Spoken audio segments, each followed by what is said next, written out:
திருநெல்வேலி மாநகராட்சி பகுதியில் 2023 டிசம்பர் 17, 18 தேதிகளில் பெருமழையினால் வெள்ளப்பெருக்கு ஏற்பட்டபோது நெல்லை மாநகராட்சிக்கு 55 லட்சம் ரூபாய்க்கு பினாயில் வாங்கியதாக அப்போது தற்காலிக பொறுப்பில் பணியில் இருந்த மாநகர நல அலுவலர் டாக்டர் ஆனி குயின் என்பவர் பில் சமர்ப்பித்துள்ளார்.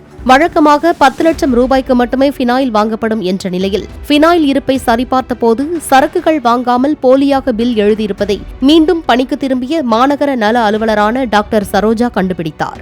இதையடுத்து ஆனி குயின் மீது 17A பிரிவில் குற்றச்சாட்டு பதிவானது.